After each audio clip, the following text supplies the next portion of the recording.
I'm Jan Moppert, Director of Career Services at Widener University. Today we're going to talk about the banner of your resume. So what is the banner?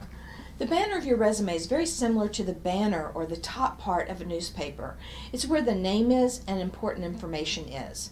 It's going to include your name, your contact information, and you want to make sure that it's the appropriate size. It doesn't take up too much space on your resume because your contact information is not as important in selling you to the employer, so you don't need to take up a lot of space to tell them where you live. You can include your credentials, so if you have a graduate degree or you have licensure, you can include that in your name as well. Whether or not to include your middle name is another question. There are some cultures that use double names like Jimmy Bob or Mary Sue, and if your name is Mary Susan and they call and say, "Hi Mary Susan," you're like, "Nah, just call me Mary." You've just made the employer feel a little uncomfortable. So consider whether or not to use your middle name in your brand. Secondly, if you have a nickname, you may or may not want to use it. If your nickname is Pudgy, probably not. But if you go by Bob versus Robert, you might want to include your nickname or have it stand in place of Robert. You want to use a different font for your name, or at least a different look of the same font on your resume. So you want to use something very professional, nothing like Comic Sans or anything, and you want to make sure it's good for the industry. We're going to show you some examples in a minute. Also, if you don't want to change the font, you can at least enhance it. Use character spacing, use italics, use bold, use shadowing, something to make it look a little bit different than everything else on the resume. Your name can be anywhere from 16 to 28 points high in your font. Now you say 28 points, that seems really large. Some fonts, 28 is not that large. So play with the fonts and see what looks good. And you can align it to the far left, to the far right, or in the center. It's all up to the image you're trying to create. Your banner will also include your mailing address, your phone number, your email address. If you have a LinkedIn URL that you want to include, you can put that in there. And we do recommend that you put a border line underneath it to make a nice separation from your banner and the actual copy of the resume. Now your address, you need to use your full mailing address. You want to make sure you're using your commas correctly in the formatting. So that is street, comma, city, comma, state, no comma, zip code. Make sure you do that correctly. Also, when you put your state in there, make sure it's consistent with how you use states further down in your resume. So if you spell out Pennsylvania in your banner, make sure you're spelling it out further down. If you have two addresses, a school address and a permanent address, we recommend you only use one. When you find the one that is most strategic for the job search that you are on. So therefore, if you're from Illinois and you're going back home to Illinois to look, use your home address.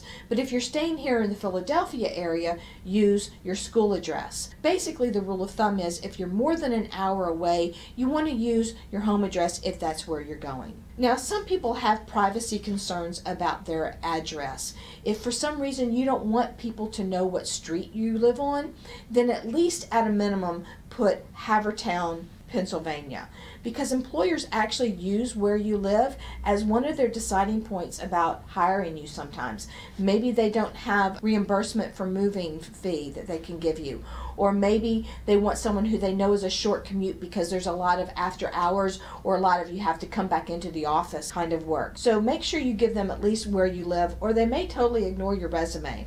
Now here are a couple of examples of how we do resumes, and you see how nicely they look, how clean and easy to find the information that they are. Now your phone number is also extremely important on your resume, and you only want to put one. Don't make them decide which number to call. Give them the best number. It doesn't matter if it's your cell phone or your home phone number. Also, you don't need to label what kind of number it is. They don't care if they're calling a cell phone. They just care that they can get in touch with you. Which brings us to your voicemail. You need to make sure that your voicemail on your phone is set up, you check it, and it's extremely professional. You may want to consider using universal phone formatting on your resume, and that's where you have the parentheses around your area code, then a space, not a dash, but a space, and then the actual 7-digit phone number. This is because people see that and they know that's a phone number. You won't have to label it or anything else. If you use your area code dash and then your phone number with another dash in it, it could be confused for your social security number. And you do use social security numbers on some government-focused resumes. So if you're going to be applying to the government, you want to make sure you're using the universal code. Otherwise, you might just want to consider it. It's definitely my favorite way to do it. So here's some examples of phone numbers both ways for you to consider. Finally, your email address is also very important in your banner because A, they may communicate with you that way, but B, they may be making assumptions about you by how you have formatted your email address. For instance, if you're a graduating senior or you're a couple of years out of school and you're still using your Widener email address, they may think that you have too much of a student mentality and not enough of a professional mentality. So if you want them to look at you as a professional and not a student, don't use your school address. Secondly, you want to make sure that the handle part, the username part of your email is extremely professional. Nothing that can be racist, nothing that can be sexist, nothing that can be inappropriate in any way. You wouldn't believe the horror stories we hear. I got one once from psychobabe@AOL.com. Do you think I want to hire someone who claims that she's psycho? I don't think so.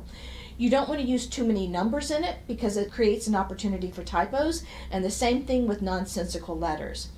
And believe it or not, which kind of email you use will have a lot to do with how the employer sees you. Yahoo, Hotmail, and AOL are all types of emails to avoid. Yahoo and Hotmail because they tend to be throwaway accounts, not taken very seriously by people, and AOL because the average age of an AOL user is 58 and the recruiter may consider you as not very technologically savvy if you use an AOL account. Also consider removing the hyperlink in your banner just because it clutters it up. Some people keep it when they're sending it electronically. That's okay, but if you're printing it out, or they're going to be printing it out, you want to remove that hyperlink. And the most important thing about your email is make sure you use it. Check your email regularly. Organizations do a lot of their communication, especially in the recruiting process, via email. And if you're not checking your email account, you may miss out on a really great opportunity. Next, we're going to be talking about positioning statements on resumes. What are they, and do you need one?